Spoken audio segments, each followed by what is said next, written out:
This channel does not promote any violent, harmful, or illegal activities. All content provided by this channel is meant for an educational purpose only.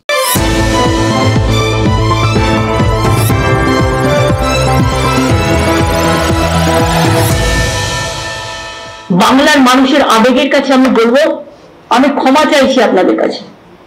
আপনারাও আশায় ছিলেন আজকে সমস্যাটা সমাধান হয়ে যাবে। আমি 2 ঘন্টা বসে আছি, আমি 3 দিন ধরে বসে আছি। মিটিং ডেকে মিটিং এ আসবে বলে নভেম্বর গেট থেকেও যারা এলেন না তাদের আমি আবার ক্ষমা করে দিলাম। But I am sorry, I apologize to the people. I apologize to the people of this country and the world people who are supporting them. এই ছবিটা ভোটের সময় ছাড়া অন্য কখনো দেখেছেন? করজোড়ে মুখ্যমন্ত্রী হাজির জনগণের দরবারে একজন বয়োজ্যেষ্ঠার আবেগ নিয়ে। আর শুধু বাংলা নয়, শুধু দেশ নয়, গোটা বিশ্বের মানুষের কাছে তিনি ক্ষমা চাইছেন। আবেগটা কোন লেভেলে বুঝতে পারছেন? আর নিজে জনগণের সামনে এইভাবে হাত জোর করে দাঁড়িয়ে জনতার সামনে দাঁড় করিয়ে দিয়েছেন ওই জুনিয়র ডাক্তারদের, মুখ্যমন্ত্রীর সঙ্গে যাদের আজ বৈঠক হওয়ার কথা ছিল, তাই না? তাদের মধ্যে কয়েকজন বৈঠকে রাজি থাকলেও 2-1 জন নাকি রাজি ছিল না। ওই 2-1 জনের সঙ্গে নাকি বাইরের কিছু লোকের কথাবার্তা হচ্ছিল এবং সেই বাইরের লোকেদের কথায় তারা বৈঠকটা হতে দিলেন না। এই কথাটাও তো আজ মুখ্যমন্ত্রী বলে দিলেন।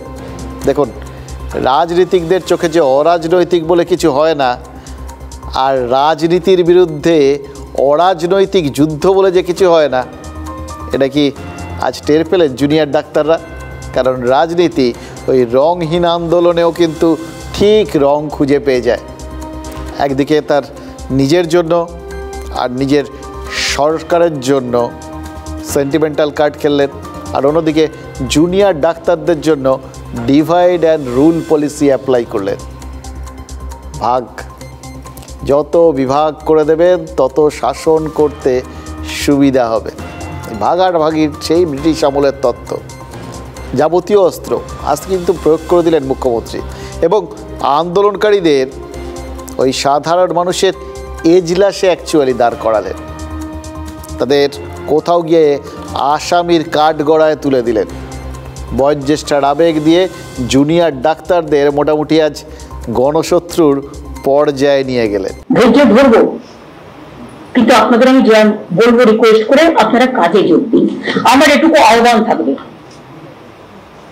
এবং আমি জানি তাদের মধ্যে অনেক গ্রুপ এসেছিলেন, অনেকে আলোচনা করতে আগ্রহী ছিলেন, কিন্তু 2-3টে গ্রুপ বলবো না, 2-3 জন বাইরে থেকে ইনস্ট্রাকশন আসছিল। তারা ইনস্ট্রাকশন দিচ্ছে নেগোশিয়েট করবে না, মিটিং এ যাবে না।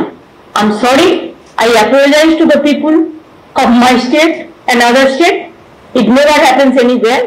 এটাকে ডিভাইড অ্যান্ড রুল ছাড়া আর কি বলবেন বলুন তো? আন্দোলনকারীদের মধ্যে বিভাজন চেষ্টা এটা কি নয়?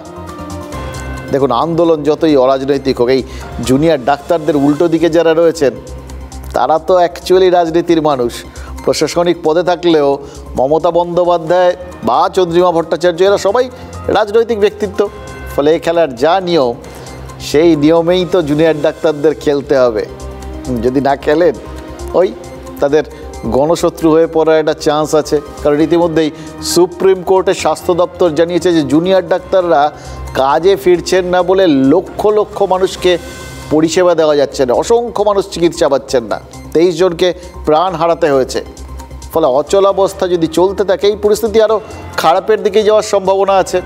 আর সেক্ষেত্রে ওই জুনিয়র ডাক্তারদের সংগঠিতভাবে কেউ যদি মানুষের সামনে, মানুষের চোখে ভিলেন বলে প্রতিষ্ঠিত করতে চান, দেখাতে চান, সেটা একবার করে দিতে পারলেই তো কাজটা সহজ হয়ে যায়। কারণ এই জুনিয়র ডাক্তারদের সব থেকে বড় শক্তি তাদের মনের জোর, ঠিক, কিন্তু আসল জোর এই মুহূর্তে যেটা তাদের মধ্যে ক্রমাগত সঞ্চারিত হয়ে চলেছে, সেটা তো সাধারণ মানুষের আবেগ, সাধারণ মানুষের প্রতিবাদ, সাধারণ মানুষের সমর্থন। সেইটাকে যদি একবার একটু সরিয়ে দেওয়া যায়, রাজনীতি তো সে কথাই বলে। এই ডিভাইড অ্যান্ড রুল ব্রিটিশরা যে তৈরি করেছিল, সেটাও তো এক ধরনের রাজনীতি ছিল। প্রথমে ডাক্তারদের নিজেদের মধ্যে বিভাজন করে দাও, আর তারপর সাধারণ মানুষের সাথে ডাক্তারের বিভাজন করে দাও। তাহলে হাতে পড়ে রইল কি? টুকরো টুকরো কতগুলো ফ্র্যাকশন, যেগুলোর যে কোনো সময় নিজেরাই নিজেদের মধ্যে মারামারি করতে শুরু করে দেবে, আর কাউকে কিচ্ছু করতে হবে না। মমতা বন্দ্যোপাধ্যায় তো আজ বলেছেন, ডাক্তাররা কাজে যোগ না দেওয়ায় 27 জনের প্রাণ গেছে এখন পর্যন্ত। বাড়িতে কতজন মারা গেছেন সেটার তালিকা তৈরি করতে বলেছেন। এমনকি জুনিয়র ডাক্তাররা কাজ না করায় সরকারি হাসপাতালে হার্ট অপারেশন করা হচ্ছে না বলেও তো মুখ্যমন্ত্রী বললেন। দেখুন, আমাদের রাজ্যে জুনিয়র ডাক্তারের সংখ্যা হচ্ছে 7,500-এর মতো, আর সিনিয়র ডাক্তার আর সব কিছু মিলিয়ে মানে এই জুনিয়র ছাড়া সিনিয়রের সংখ্যা প্রায় 90,000-এর কাছাকাছি। এবার 7,500 ডাক্তার কর্মবিরতিতে গেছেন, তাতেই 27 জনের প্রাণ গেছে, আর 7 লক্ষ মানুষ চিকিৎসা পায়নি। মানে আমাদের এই বাচ্চা ছেলেগুলোই কি পরিমাণ গুরুত্বপূর্ণ দায়িত্ব পালন করে ভাবতে পারছেন? অথচ খেয়াল করে দেখুন, এটা ওদের পড়ার অঙ্গ। আমরা জানি, যারা নর্মালি সায়েন্স টাইন্স পড়েছেন তারাও জানেন যে দুটো পার্ট থাকে সায়েন্স, একটা থিওরি, একটা প্র্যাকটিক্যাল। এই ডাক্তারদের প্র্যাকটিক্যাল হচ্ছে এই ইন্টার্নশিপ বাই জুনিয়র ডাক্তার হিসেবে যারা পিজিটি ট্রেনিং, তাদের ওই ওয়ার্ডে ডিউটি দেওয়াটা, তার জন্য তারা একটা স্টাইপেন্ড পান, মাইনে নয় কিন্তু, চাকরি নয়, সেটা তো স্টুডেন্ট সেই অর্থে। তার বদলে মানে ছাত্রাবস্থাতেই তারা এরকম একটা গুরুত্বপূর্ণ দায়িত্ব কাজ করে দেন, এত বড় একটা দায়িত্ব পালন করেন। এটা আমরা জানতে পারতাম যদি মুখ্যমন্ত্রী আজকে না বলতেন। এটা ঠিক, দেখুন, ডাক্তারদের পড়াতে অনেক টাকা খরচ হয় আপনার আমার, কারণ সরকার প্রচুর টাকা নাকি ভর্তুকি দেয়, ভর্তুকি তো দেয়, ফলে আমাদের টাকা খরচ হচ্ছে ডাক্তার তৈরি করতে। এবার এটারই অনেকের মনে না হয়তো সংশয় থাকতো যে আমাদের টাকায় পড়াশুনো করানো হচ্ছে, এদের পেছনে এত টাকা ঢালা হচ্ছে, এরা কি করে এরকম ইচ্ছে মতো আন্দোলন করতে পারেন বা না পারেন, আমরা তার বদলে কি পাচ্ছি? এবার কি পাচ্ছি সেটা মানে অনেকেই এর আগে প্রশ্ন যে তুলতেন, এত টাকা এদের পেছনে কেন খরচা দিচ্ছি। ভাগ্যিস সরকার পরিসংখ্যান দিল, তাই আমরা জানতে পারলাম যে আমরা কত কি পাচ্ছি। এটাও তো জানতে পারলাম যে আমাদের রাজ্যের হার্ট অপারেশনগুলো জুনিয়র ডাক্তাররাই পারেন, তারাই করেন। এটা কি আপনারা আগে জানতেন? এবার বুঝতে পারছেন আমাদের টাকা কত সঠিক উপায়ে খরচ হয়।